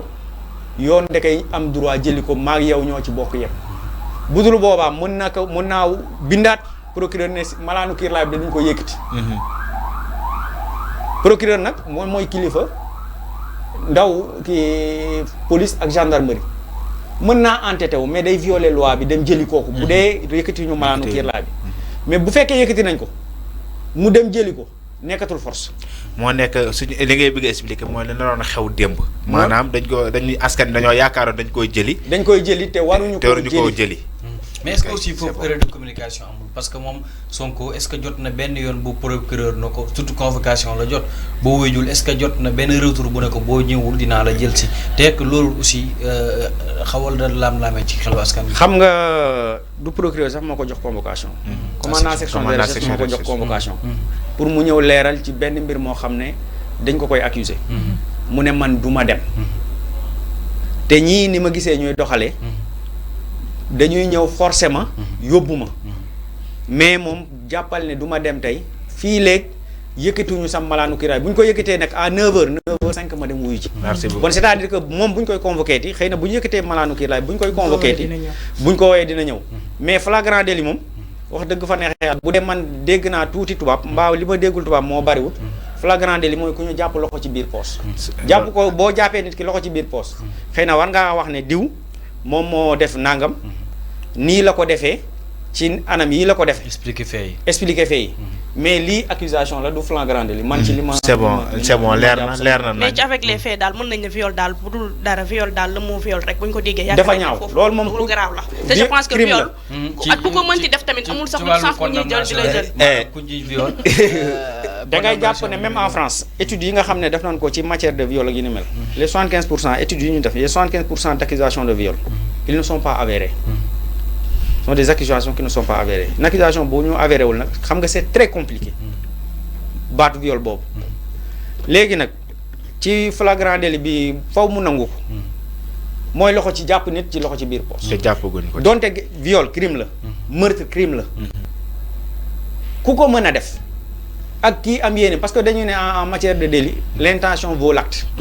ku ko mën a def. ak ku ko xalaat rek defoo lu baax. mbaa xalaatoo lu baax. te mën nañ la cee daan bu jéggi dayoo. mën naa dem sax ba perpétuité. ndax da di loo xam ne day faagaagal askan baaxul. léegi nag accusation moom saa yi ku la neex nga accuser ko. loolu tamit foog ñu nangu ko. ku la neex nga accuser ko. mais ça t'incombe yow mii di accuser nga indi ay preuve ne lii am na. loolu nag li ñu ci mën a génne mooy un procès. donc kon dem Ousmane Sonko da di ci yow ci li ma jàngatee lii fu mu ne nii maanaam da cee war a dem pour mu leer. fu mu ne nii procureur bu ko taxawaloon fii sax. bu ne woon procédure bi fii la yem. day indi ay day gàkkal. Ousmane Sonko donc dem bi bon Ousmane Sonko intérêt mooy que ne procès bi ñu tenir ko. ba mu jeex tàkk kon dem ñu bañ a yegg fii rek André. bañ a yegg ci taal mais peut-être booy dem da ngay topp procédure bi la bëgg ñu topp ko bu ñu ko respecté mais dina dem mais dem bi moom mooy logique bi. na dem mënoo dem ci yoon ba pare njëkk yoon bi di ko violer. da ngay topp procédure bi procédure bi d'abord mooy levé li nga xam te mooy léegi condamnation de viol moom naka la fa tëddee. waaw xam nga ça dépend ci parce que bu dee pédophilie moom ay âge la. mais condamnation de viol mën naa dem ba 10 ans. 10 ans. viol moom mën naa dem ba 10 ans te xam nga ku ñu condamné 10 ans moom. de 5 à 10 ans en plus sa casier judiciaire da ngay perte yenn droit yi. dootoo mën a doon candidat à l'élection présidentielle. mënatoo doon di candidat ci mënatoo occuper yenn fonction. c'est-à-dire casier judiciaire dootul vierge maanaam. waaw mënatoo am casier judiciaire bu vierge. te loolu parce que accusation bu grave la maanaam ci. boo bëggee dëgg rek. crime moom meurtre la viol. donc mu nekk na situation yoo xamante ne nii donc nañ ko leeral je pense que ni mooy ëpp solo que Ousmane Sonko. ak drogue dure. waaw ñett yooyu boo déggee chambre criminelle pour la plupart yooyu la ñuy jugé. jërëjëf André ci leeral yi am na solo bu baax a baax ñu attaqué directement Mati réseaux sociaux lan nga ñu indiloon tey. waaw ama réseaux sociaux vas-y. waaw ama réseaux sociaux ñu ngeen di li nga xamante ne moom mooy Coumba Gawlo Seck moom dafa décidé arrêté li nga xamante ne moom mooy musique pour un moment parce que dafa am feebar bi nga xamante ne dal na ko ci gorge bi la nekk dañuy dem seetaan élément bi rek bu dee jàpp ni na Omar may ñu ko ñu seetaan ko. Omar fekkee élément bi. tey nag damaa ñëw waxtaan ak yéen ak naqar bu bëri ci benn mbir boo xamante ni nii lu ma soxal la loo xamante ni nii am naa beaucoup de tristesse ak difficulté wax ci waaye ma ne naa ci waxtaan ak yéen rek ndax it boo dee artiste nekk personnalité internationale nationale internationale àddina di la dégg baax na léeg-léeg bu mbir amee di la nar a poussé nga war a def ab diir ab toog boo xamante ni nii da ngay deltu gannaaw tuuti dallu ci sa liggéey nga waxtaan ci ak say sopp nga waxtaan ci ak àddina nga waxtaan ci ak sam réew moo waral nag tey ma ñëw di waxtaan ak yéen di leen xamal daal ak naqar bu bëri ni lii di mbirum way moom dinaa ko xaw a teg tuuti ci suuf ba ci kanam li ko waral nag mooy tawat rek du ndaw joo xamante ni nii mu ngi ci sama baat te waykat moom baatam te gannaaw nag docteur yi saytu nañ ko gis ni dama war a toog ab diir daal bañ a way ndax li nga xamante ni nii moo ko waral tere na maa way ba mënumaa way teg ci it léeg-léeg sax mu tere maa wax kon dama war a ab diir rek toog ci langue way bi ma teg ko fee arrêté pour un moment xam naa nag dina jaaxal yu bari bu ma ci waxee ndax suñu société Afrique moom dañuy waral ni bopp kenn du ko wax danga war di nëbbatu waaye man li ma gëm mooy suñu borom moom moo jiitu ci lépp mooy nekk ci digg ba te moo mujj ci lépp teg ci it boo amee ay fans am ay sopp am ay partenaire seq ak ñoom ay liggéey say sopp di la xaar di la séenu baax na lu mel nii bu amee ba tax laa empêché nga def sa liggéey bi tax nga mën a saafante ak say fans nga toog wax ak ñoom ñu xam ne ah lii kat suñu artiste bii buñ ko gisul lii moo ko waral waaye dina suñu artiste daa yàccaaral wala dafa toog wala dafa des gannaaw déedéet loolu waralu ko benn yoon dafa am raison bu valable boo xamante ni nii rek moo ko waral te loolu it li ko waral mooy weer ci gannaaw dama amoon wopp bu ñuy wax occlusion intestinale maanaam samay butit fasu dafay faral di dal di jékki-jékki say butit jaxasoo wala mu fasu ba tax ñu daal di may yóbbu urgence opéré ma dagg ci sama intestin bi lu toll maanaam samay butit lu tolloo mètre ak lu teg ngir mën maa sauver may sant nag suñu borom bu baax di ma ci génne waaye nag bu ma ci génne yàlla dafa def bi samay docteur diagnostiqué ni gis ni sama baat daal mënatu la wax ni nga am jafe-jafe ñu gis ni raakool ba nga xamante ni nii moom lañ ma defaloon ca opération ba moo indi ay endommagement yoo xamante ni nii moo waral ma xaw a toog ab diir waaye maa ngi sant suñu borom bu baax di jolluwaat di dellu ci suñu borom xam ne lépp moom la bëgg ngeen dalal seen xel yéen waa Sénégal ndax Sénégal moom ñëpp ma fi bëgg ñëpp ma fi jox cër Afrique noonu adduniyaa noonu ñu xam ne rek lu am yàlla la te maa ngi sant bu baax ndax bu ngeen dee xool loolu moo waral programme yi ma fi defoon yu mel ni Coumba Gawlo seen kër Coumba Gawlo chez vous jamono yi yëpp defuma ko te weer wu jot daan naa ko def muy rendez-vous yu am solo yu ma daan def ak yéen waaye ñàkk mën a way loo xamante ni nii lu ngeen mën a dégg la moo waral ma retiré wu ba loolu yépp defuma ko fexe naa nag may leen sama clip bii di borom ndaam ngir rek gën a saafonte gi yéen samay fans te ni ma ko defee ci loolu dinaa fexe def ko ci yeneen vidéo ci yeneen activité ndax xam ngeen ni man Coumba Gawlo bu way yu wéyee am naa yeneeni activité yu bari yu may def ci mbirum jigéen ñi mbirum xale yi.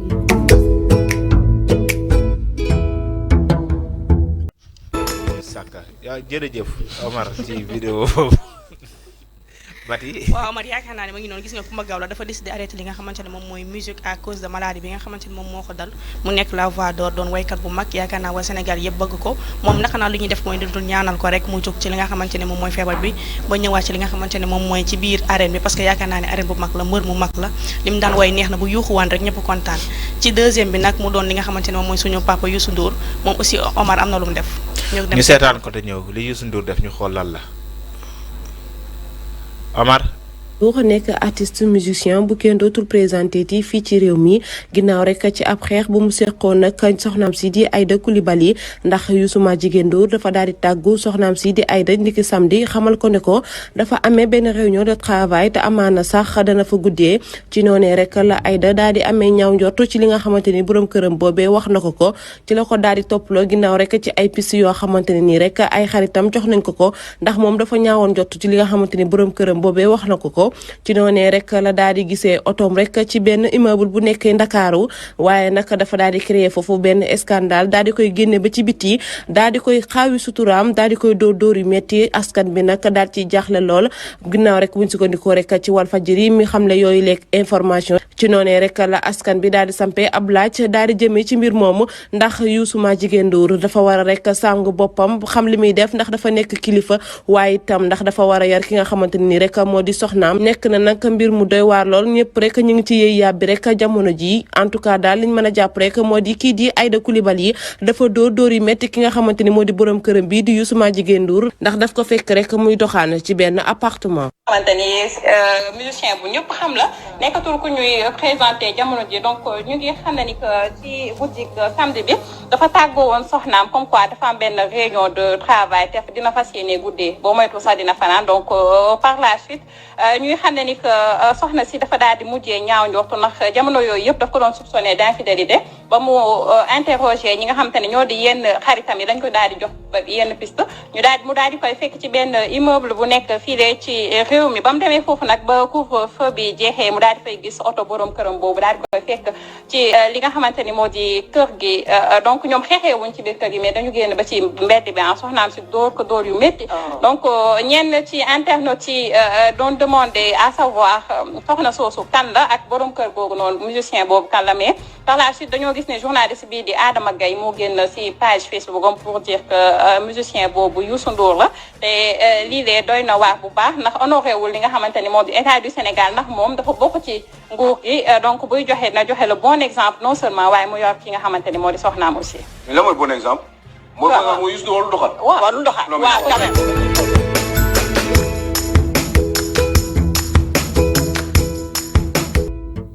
noonu Mati mel na ni tey ñaari vidéo yu nga indi loon tey. waaw Amar mu ngi noonu ñaari vidéo yi laa indi woon deuxième bi gis nga ko mu nekk suñu le roi di mbalax li nga xamante ne dégg ko xale bu jigéen bi ko expliqué yaakaar naa noonu la fa demee comme noonu lañ ko mën a expliqué noonu lañ ko war a mën a dégg te ñëpp dégg nañ ko mu doon exemple boo xamante ne ñoom njiiti nañ ko bàyyi xel bàyyi ko ci xale yi nga xamante ne ñoom ñoo nekk ci réew bi parce que nag aussi am na ci ñoo xamante ne ay référence dañ leen def ay nit ñoo xamante ne fañ leen teg rek moom rek surtout niveau mondial la parce que yaakaar naa ne fépp lañ koy waxtaanee kon am na ci yoo xamante ne nii am na noo ko war a mën a doxalee ba kenn mu bañ a doxalee yéen wala nga war cee war a mën a bañ a dugg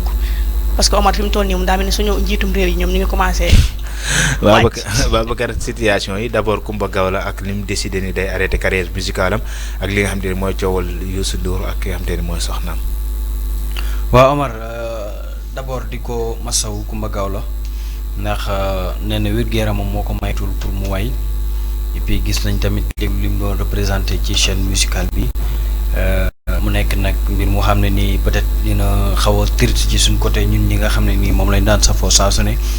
bu wayaan di ñu bégal mais nag ñu ngi ko ñaanal rek li nga xam ne nii moom moo ko xañ musique muy feebar boobu yàlla dàqal ko ak moom aussi li mu jël tamit c'est très important nit boo demee ba xam ne li nga doon yëngu mënatoo ko da ngay jël sa responsabilité nga daal di reculer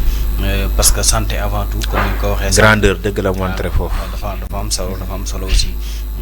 Le cas de Youssou Ndour nag pour man célébrité la mais góor la comme ñëpp donc ku ci nekk j'espère que doxaan c'est pas interdit le fait que aussi tamit mu demee nii xaw na compliqué ci yenn domaines yi ak tamit li nga xam ne moom lay représenté mais nag li tax xam naa mbir mi gën a màgg parce que ce qu'on dit comme ni ko femme di waxee sànq am la mu représenté ci état parce que au moins ministre conseil la donc aussi tamit donner le bon exemple moom la ñuy sàkku ci ñëpp parce que am na foo nekk célébrité référence ngay doon nit ñi dañuy am ci nga xam ne ni dañuy roy ci yow di la xool di dox ci say tànk donc aussi jéego bu am solo bu rafet dafa baax daal pour créer woyu rafet sa ginnaaw waaye nag di jeexale rek ne góor la comme ñëpp ci nekk aussi am nga droit am sentiment am nga droit. dund sa vie wax yow sa gis-gis ci ñaari vidéo yi. waaw d'abord di ñaanal rek Coumba Gawlo Seck Omar wax Babacar mu bàyyi ko ngir yàlla. waaw gannaaw Babacar bàyyi ko yeggale. di ñaanal rek Coumba Gawlo Seck di wax ne yàlla wér ak jàmm joxe na exemple parce que booy xool référence la woon idolu askan wi la woon idolu ñu bëri la woon ndax dañ ko doon bàyyi xel di ko suivre ndax tour bi mu am booy xool tamit depuis mu commencé di woy boobu ba tey Omar ñi ko doon bàyyi xel bëri na lool kon su demee ba xam ne gis na maanaam yaramam mayatu ko muy woy li mu mën rek mooy mu toogaat delluwaat pour defaraat yaramam faju kon ñu ngi koy ñaanal bu baax a baax ba mu wéraat ba mën a continuer waat ay activités parce que jàmbaar la woon même bu dul dara sax ci côté social Omar parce que boo seetaanee des fois bu dul musique bi rek social waaw yi nga xam ne mi ngi koy def di jàppale askan wi kon loolu rek jar na ñaanal ko ci wér bu baax a baax ba mën a continuer li mu doon def ndax ñi mu ko doon defal ñu ngi ci doon gis seen bopp. beneen bi ci des nag comme ni ñuy wax rek kilifa gu nekk kilifa la peut-être gis nga vidéo bi wala dégg nga kàddu yi nga xam ne soxna si yëkkati na ko ci ki nga xam ne moom moo fi nekk kilifa nekk ay njiit yu bari laa ko mën a wax donc ñu xamee ko noonu rek te xam ne comme noonu la demee daal. mënu cee wax lu bari.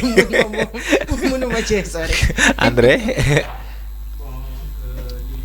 ma tàmbale ko ci Coumba Gawlo ndax ku ne xam na ne c'est une star boo xam ne am na c'est une star boo xam ne bari na foo xam ne yóbbu na fa musique Sénégal déjà loolu rek delloo ko ñun dañ koo amee njukkal. rawatina nag mu doon royukaay ci wàllu xale yi bon bu demee ba tawat nit ki moom bu amee tawat li ñu koy ñaanal mooy mu wër ndax boo wërut boo amul sa yaram rek moo sa bopp bon yàlla na yàlla fëgg boppam ba mu mën a dellu si te rôle bu mu doon joué ci askan bi tamit joué ko ci ay rakkam jeunes musiciens yi di xool mën a roy ci moom ba gën a jëmale musique Sénégal ci kaw ndax culture bokk na ci li nga xam ne day lawal day siiwal nation ñoom tamit ci rôle boobu yàlla na ko moo tax ñaanal ko ci yàlla nag dana ci baax lool ci wàllu Youssou Ndour nag c'est vrai que neexul ci xol parce que xam nga Youssou Ndour c'est une star planétaire ñu koy woowee le roi du mbalax fu mu yóbbu musique Sénégal depuis les indépendances jusqu'à présent amul benn artiste boo xam ne def na ko ba tax nag ci benn côté bi loolu ñun la concerné ñun ñi nga xam ne ay taskatu xabaar la parce que dafa am loo xam ne gis nga image yu nit boo ko toppee ba mu sës kenn ci ñun jagul à 100%. moo tax dafay am loo xam ne c'est responsabilité le journaliste d'abord c'est la responsabilité damay faral di naan lu ñu plaintewul journaliste am na foo xam ne boo fa tolloo sa responsabilité may na la nag yenn yi nga teg ci sa tànk parce que plainte bu fa plainte jiboon mën nga koo traité mais plainte jibo xëy na da nga fekkee benn scène rek amaana am na nu muy demee sax mën nga koo bàyyi ndax image bi ngay ternir te li yàq réew ci benn fan defaru ko ci ñaar fukki at te Youssou Ndour neexul ba neexul mais ñun lu mu liggéeyal Sénégal gaa Sénégal liggéeyal na ko loolu waaye nag comme dafa nekk xam naa li mu jot a def ci carrière am deseetu ko lu toll noonu ñu accompagner ko mu génn par là en beauté moom moo gën ñu koy ñuy jéem a tenir image am te loolu amuñ ci ndam duñ ci am dara kuñ fi topp ci ñun setoo kilino à 100%. góor la yaa ko fi wax dara tax ci yéen ci seen diine yàlla may góor mu dem ba am ñeenti jabar bon xëy na ci ay erreur bu ci defee yenn erreur yi nit ñi tamit war nañ ko ci ay comprendre loolu ndax du loolu c'est privé ce n'est pas public bu doon ne affaire publique la dafa yore alalu réew mi loolu mën nañ ko cee ñàkk baal dara mais loolu c'est purement privé moo tax journalisme people c'est très risqué bokk na ci journalisme yi nga xam ne c'est très à tout moment mën nañ laa toppee diffamation ndax da di loo xam ne même bu dee dëgg la donte dëgg la sax lan lañ ci mën a topp mooy da ngay yàq deru nit moo tax ñu bari ñi ngay gis ni people ñu koy def dañuy dem ba benn instant dañuy bàyyi parce que dañuy dem ba yenn xëy na amaanaa jaraltu leen dara dafa bëri ay risques et puis en day am seen diggante ak ñi nga xam ne ñoom ñooy askan wi parce que déjà koo siiwal am mbiram moom pare na ci yow donc loolu aussi war nañ ko mën a bàyyi xel donc nekkul lépp la ñu war a bind nekkul lépp la ñu war a wane am loo xam ne je pense que c'est privé vu que ni aussi tamit amul benn impact bu muy am ci société bi et puis kon jaru ñu koy toog di ko waxtaane certes nag ñun moom suñuy métier bi moo commencé bëri ay dérives yoo xam te ne ni kenn ku si nekk da ngay jaar sa porox ndoolu pour mën a siiw mais am na ñoo xam te ni kenn du leen laal moo leen laalee aussi tamit dañ ciy jëlee du la neex bi que ni peut-être am na si ay retombées ci am fii que ni ki ko génne woon doon ci wax après amoon na ay suite ci am yoo xam te ne ni neexul kenn donc xam naa 5 minutes yi Omar nga may rek awa ñu laalaat tuuti ci sa thème bi wala André joxe ci xalaatam ak Mati Ndiaye je pense que ni ñoom démb ñoom ñoo nekkoon. waaw tey ci loolu laa doon ñëw sax comme tey samay gan lañ tey Mati Ndiaye sama gan la démb thème bi fekk ko fi André Bakhoum tamit ñuy wax rek ci li nga xam ne Omar. nga fàttali André ak Mati thème mu lundi bi ndax Mati moom fekk di sama doomu day la Omar yëg nga lool. doomu day la tey da cee raw tey moom. dëgg la. jox ko café. macha allah André li ñu doon waxtaanee bëgg a waxtaan ci semaine bi mooy li xam ne mooy développement communal parce que nag dañ gis ngeen ni communes yi malgré ni dañ fiy nekk ne rek comme jëmm mais lu si bëri dañ ko fay nemmeeku ci ay manquements yu fay am concernant li nga xam te ni mooy seen doxalin mais bi ñu doon waxtaanee de mooy wàllub këyit ndax nag këyit dafa nekk loo xam te ni dafa important si société te ñu gis que ni des fois dañuy am ay jafe-jafe pour am ko wala des fois aussi dem ñenn ñi dañuy am ak tayalte pour war a dem di déclarer li nga xam te ni ñooy seen doom ñu siy laaj li nga xam te ni lan mooy sa gis-gis. Bon su fekkente ne déclaration de naissance la. du erreur bi nekkul ci commune yi erreur ci parents yi la. parce que boo amee sa doom mu juddu këyit d'accouchement bi nga dem mairie déposer ko directement yow droit la da ngay am kii amul kenn ku fi déposer këyit te amoo këyit bon erreur boobu ci parent bi moom ñooy pour la plupart dafa bëri parents yoo xam ne du ñu déclarer seen doom ba boog bu ñu déclarer seen doom yi xëy na ñàkk sori ci njàng mi day tax amaana réeral këyit day yomb trop ci ñoom. loolu nag day jur nga dem ba benn instant soxlawaat kayit yi ñii seen kayit dañuy réer ñii dañ leen naa mës a déclarer donc loolu ça incombe à la responsabilité des parents ci beneen côté nag xëy na commune fu ñu ko mën a wax mooy en matière d'investissement parce que commune Sénégal boo gisee loi bu bees bi sur la décentralisation ñu indi ko xëy na pour dooleel communes yi la ndax communes yi amuñu doole boo bëggee gérer les ordures gérer les marchés bëgg infrastructure yi nga gérer ko lépp lu ñëwati commune bi la tabax stade rek daanaka commune yi ko fi mën a tabax bariwut ndax lu muy jël ci xaalis a bari tabax tëli nu mu chéré da ngay gis Mbuur mbaa feneen a ci bokk yem daanaka li ngay gis yëpp ci ay investissement communes yi def ko pour la plupart mooy projet wu état bi lay doon ndax communes yi en réalité à part Dakar amul communes yi am doole pour jëlal seen bopp en charge ci seen programme ils n'ont pas les moyens de leur politique amuñu ko léegi nag ci xaalis boobu état di jox communes yi c'est très normal que des fois da ngay dem ba benn instant dañ koy politiquer loolu du régime Macky Sall déedéet lu fi yàgg la ñi nga xam ne ànd nag ñoom dañuy jël moyen état yi dimbalee la ko defal la fa ay investissement ñi nga xam ne ànduñoo ak ñoom de mën nañ laa seetaan donc loolu moom du une particularité de la commune de Mbour du une particularité de la commune de Malicounda ak yi ni mel boo demee par exemple tey ci au niveau du département de Mbour moo tax Malicounda ak Sandiara ak kii ak Nguéniène jéem a dajale seen force ci pôle agropole bi nga xam ne moom moo war a am dans la forêt classée de Balabougou bu ko defee xam nga bu ñu dajaloo dañuy gën a am doole am na intercommunalité bi bu ko defee dañuy gën a am doole lu ñuy yootu dañ ciy gën a gaaw a jot bu ko defee ñu xool ñoom bu ñu amee dara nan lañ koy séddoo ba ku ne mën a am benn réalisation mais en réalité moom bu dee dëgg rek nga bëgg a dégg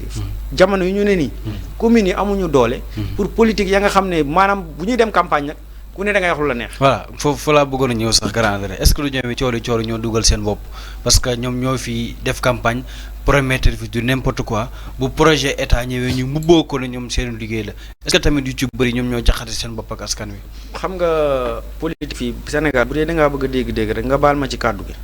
mais bu ñu ne diw politicien nga mooy doo wax dëgg ndax da ngay diggaloo manut ñi nga xam ne ay candidat lañ leer nañ ne ñoom lu ñuy diggee mënuñu ko mbaa bokk comme mësuñoo gérer jàpp nañ ne ñi fi nekkoon ñoo tële rek ñoom bu ñu ñëwee dinañ ci def bu ñu nekkee au contact de la réalité nag ñu xam jafe-jafe yi fi ne da ngay xam ne ñi mënuñu parce que ils n'ont pas les moyens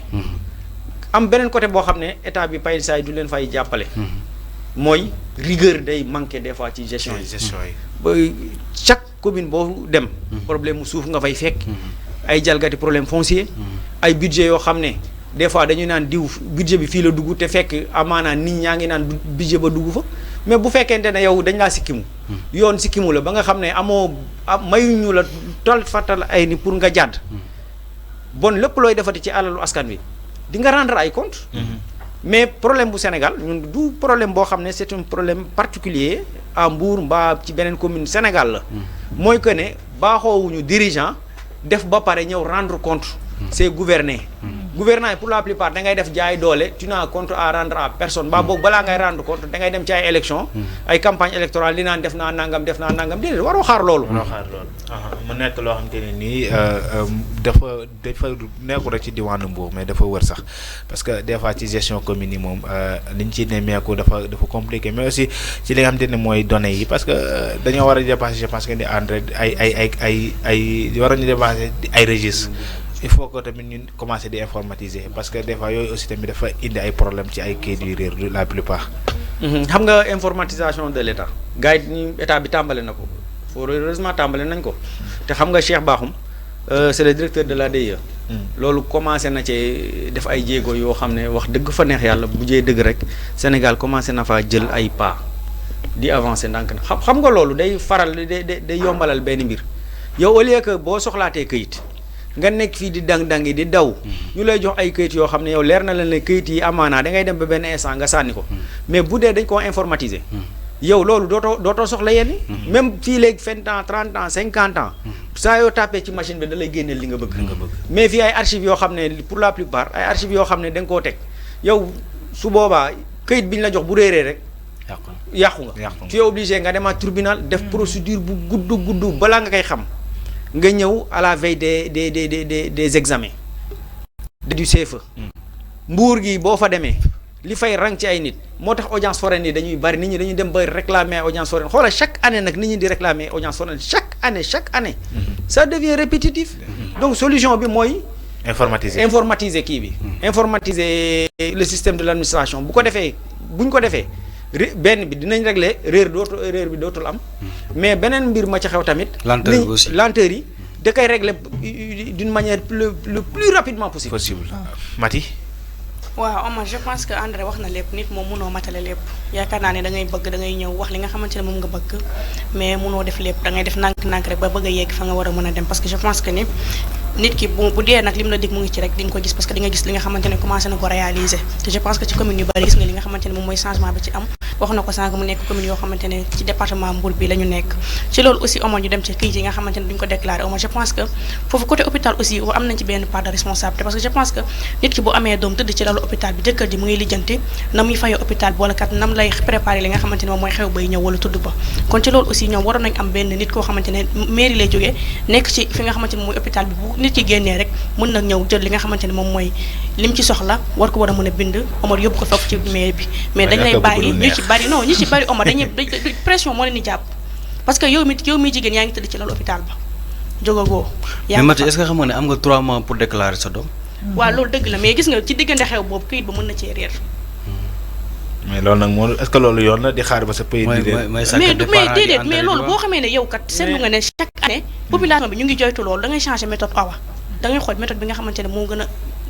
accessible ci Sénégalais yi nga defal leen ko mais loolu aussi da lay dimbali yow mi nga xamante ne moom yaa yor loolu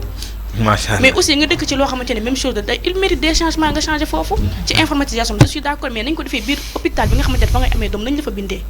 maanaam ci biir hôpital bi ñu bindee la fa c'est possible mais dafa am benn mbir tamit Mati te xëy na amaana bàyyiwoo ci xel trop bu doon tubaab boo juddoo du ñu xaar ca baptême ba parce que baptême ba mën na nekk ay mois après dañ lay jox tur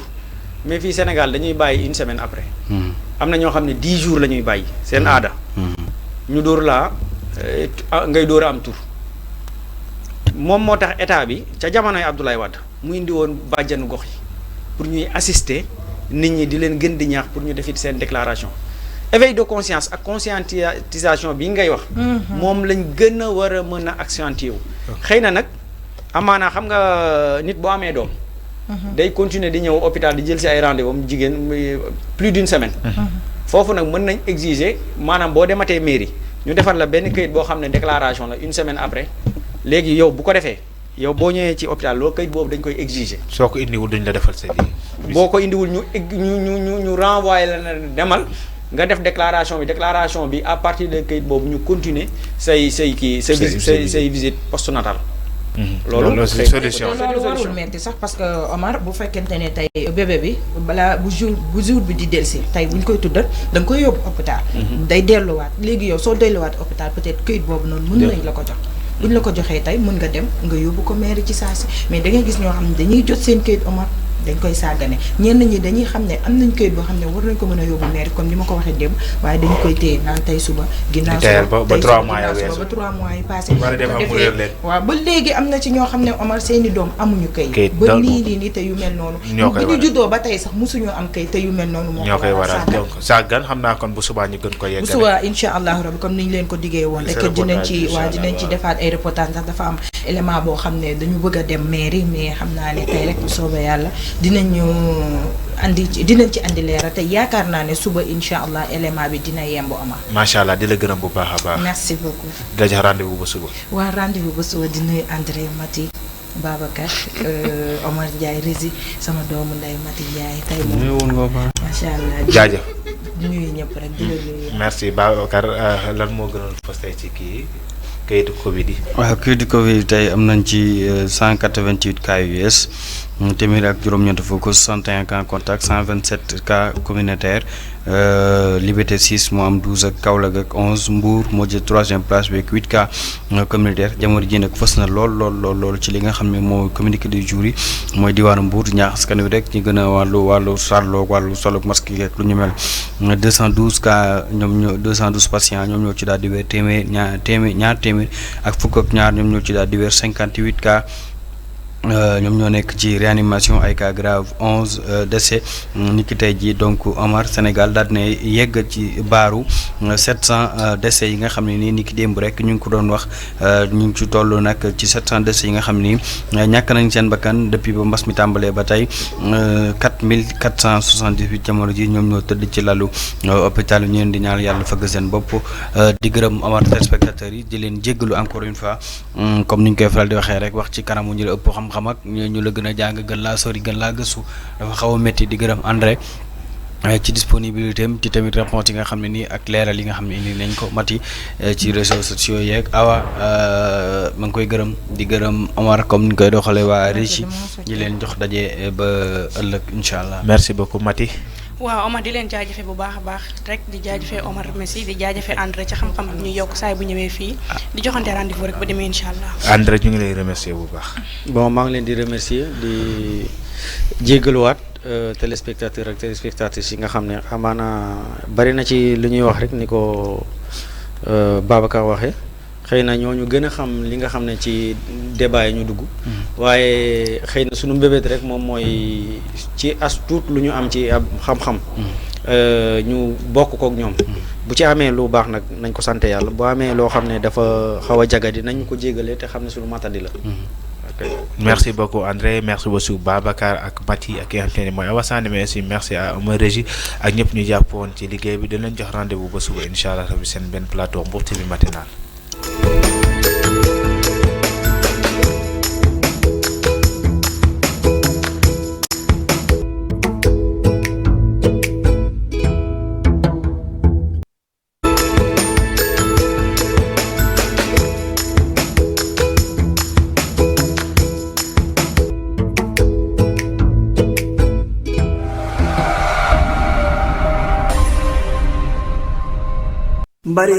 Chez le Choix de Mbour, Sanoussi Sarl est ton expert groupe dans la construction de bâtiments et conception immobilier, mais aussi la gestion de vos prises de bail, vente et location, biens immobiliers et terrains, transport et assainissement en toute sécurité et clarté. Le groupe Sanoussi Sarl met en valeur les normes juridiques et administratives dans la gestion de vos biens. Sanoussi Sarl, situé au croisement de l'arrêt Saly-Niaral en allant vers Marseille Centrale à gauche. Pour plus d'informations, veuillez nous contacter au 77 705 25 60. 77 705 25 60.